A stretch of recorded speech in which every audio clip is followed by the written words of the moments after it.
Olá pessoal, bem-vindos à nossa videoaula 5, também chamada de videoaula de Física de espelhos esféricos.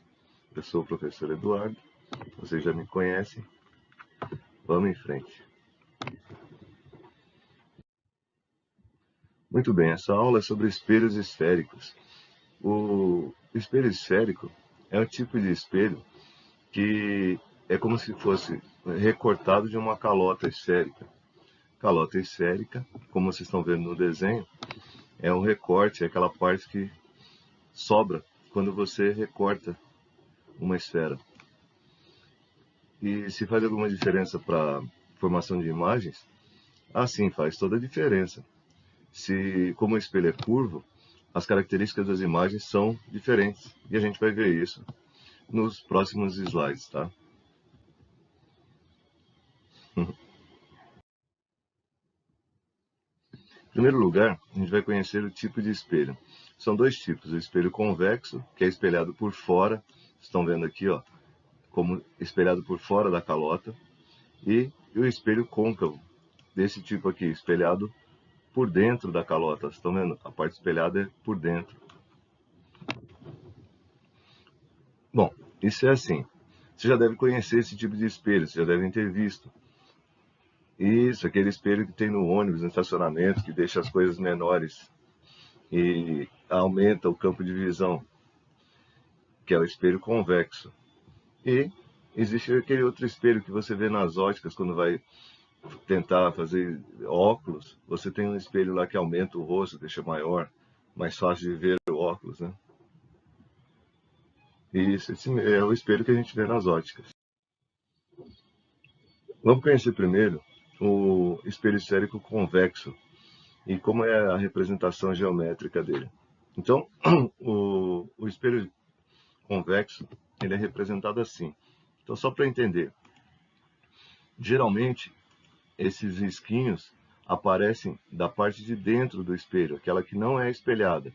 Então, a parte espelhada é aqui fora, ó, do lado de fora, e a parte interna é a parte onde tem os risquinhos, é a parte não espelhada, tá?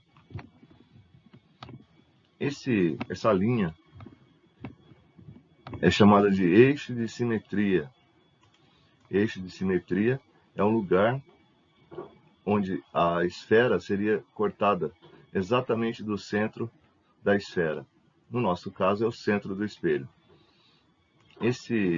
Essas letrinhas que aparecem aí, é o seguinte: esse V, esse ponto aqui, ó, é onde o eixo de simetria corta o espelho, passa por dentro, apesar de ser uma linha imaginária, onde ele passa bem no meio do espelho.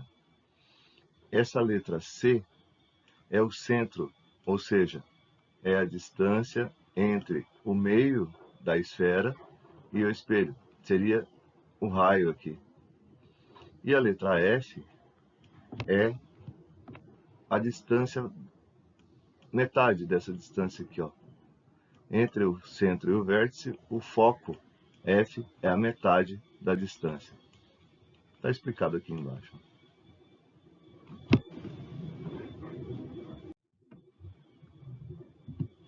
Agora, a gente vai mostrar o espelho esférico côncavo, que tem as mesmas características do outro. Só que o foco e o centro se encontram fora, na frente do espelho, né? Então, geralmente, o espelho esférico côncavo é representado dessa forma. Está aí o eixo de simetria e as mesmas características. Só que agora, o espelhado é desse lado e esse lado aqui de trás, onde estão os risquinhos, é a parte não espelhada, tá? É atrás do espelho. No próximo slide, a gente vai ver alguns raios de luz que são importantes, são chamados de raios notáveis. São raios que a gente vai utilizar daqui para frente para montar a formação da imagem. Então, começando pelo espelho convexo, como alguns raios especiais, então, começar pelo primeiro, que é o raio de luz paralelo ao eixo de simetria. Quando um raio de luz se dirige ao espelho paralelo a esse eixo, ele retorna no mesmo sentido, na direção do foco. Então, vocês estão vendo que ele reflete na direção do foco. Um segundo raio, raio de luz, que vai na direção do foco, ele retorna paralelo. Seria mais ou menos o contrário do anterior. O que vai na direção paralela ao eixo de simetria reflete na direção do foco, e o que vai na direção do foco reflete paralelo ao eixo de simetria. Um terceiro raio seria um raio na direção do vértice. Quando o raio vai na direção do vértice, ele retorna com o mesmo ângulo que ele chegou. Como acontece num espelho plano, né? E, por último, um raio de luz que vai na direção do centro. Quando ele vai na direção do centro, ele retorna na mesma direção, no sentido contrário ao que ele foi. Ele seria mais ou menos perpendicular à superfície e à face do espelho. Esses raios de luz vão nos ajudar a compor a formação de imagens, é verdade. Então, da mesma forma que eu mostrei no espelho anterior, esse espelho é um espelho côncavo e os raios de luz são os mesmos. Então, os mesmos raios de luz que foram demonstrados antes vão ser demonstrados agora. Então, o raio de luz paralelo ao eixo, ele encontra o espelho e reflete na direção do foco. Um raio de luz que vai na direção do foco, ele sai paralelo ao eixo. O raio de luz na direção do vértice, ele reflete com o mesmo ângulo que ele chegou. E um raio de luz na direção do centro do espelho, retorna com a mesma direção no sentido contrário. Esses raios de luz vão nos ajudar a compor a formação de imagens. Então, o primeiro caso que a gente vai ver é a formação da imagem quando você tem um espelho convexo. Então, está aí o nosso amiguinho para mostrar essa relação, nosso objeto. Um raio de luz que sai desse amiguinho paralelo ao eixo de simetria, encontra o espelho e é refletido na direção do foco. Vocês estão vendo lá. Um segundo raio de luz que vai na direção do foco se reflete paralelo ao eixo de simetria. Um terceiro raio de luz que vai na direção do vértice reflete com o mesmo ângulo que chegou. A imagem vai ser formada onde os três raios, nesse caso 3, se encontram. É verdade, esses raios não se encontram porque cada um se dirige para um lugar diferente. Então a gente tem o raio aqui em cima, um raio verde aqui, né? Esse aqui azul e esse aqui vermelho, cada um numa direção diferente. Porém, eles se encontram virtualmente. Olha só, esse e esse se encontram numa posição. Como a gente usou como base aqui, ó, o alto da figura, o ponto de encontro dos raios também será o alto da figura imagem. Então o objeto tem uma imagem, e vocês estão vendo que essa imagem é bem menor do que o objeto. Concluímos assim que a natureza da imagem, que a gente chama de natureza, é se ela é menor, maior ou do mesmo tamanho que o objeto. Se ela é virtual é quando ela se forma geometricamente dentro do espelho, e real é quando ela se forma fora do espelho. Nesse caso, ela se forma dentro do espelho e ela é chamada então de imagem virtual. Toda imagem virtual é direita. Direita significa que ela é de cabeça para cima, não é virada de cabeça para baixo, não é invertida. Ok?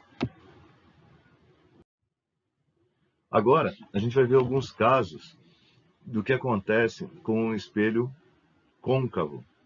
Então, há 5 posições. Essa é a primeira. Quando o objeto está antes do centro da curvatura do espelho. Então, os raios de luz que a gente já está acostumado lá nas outras anteriores formam um paralelo ao eixo, um na direção do foco e um na direção do vértice.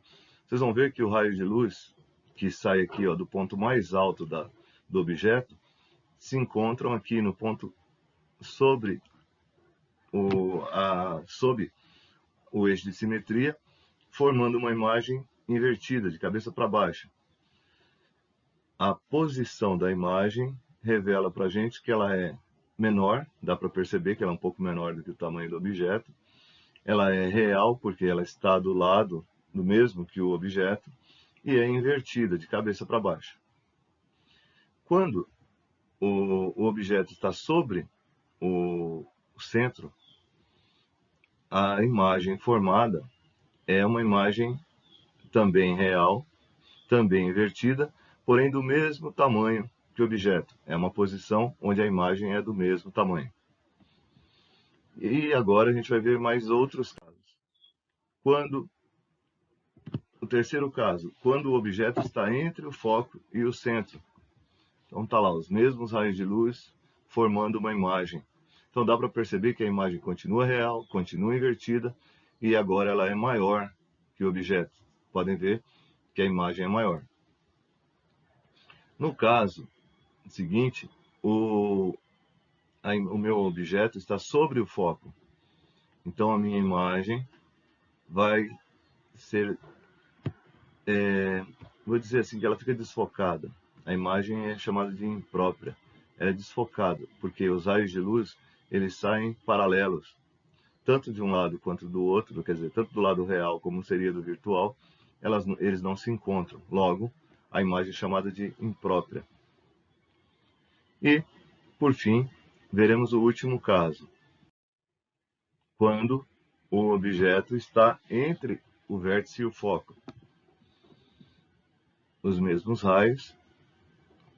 Nesse caso, eu usei aquele raio que passa pelo centro, porque aquele que passa pelo foco não seria possível. E vocês vão ver que esticando esses raios virtualmente, eles aparecem, a confluência deles, né? Quer dizer, o encontro dos três acontece dentro do espelho, formando uma imagem maior do que o objeto. Virtual, porque ela acontece virtualmente dentro do espelho. E direita, como eu disse, toda imagem virtual é direita, toda imagem real é invertida. Esse é o que acontece quando você olha de pertinho aquele espelho da ótica, né? Então, o espelho côncavo tem várias formações de imagens, verdade. Mas é bem legal mesmo, é uma coisa diferente. Se você ficou mais bonita, é legal. Então, continuamos no próximo vídeo. Até a próxima, pessoal.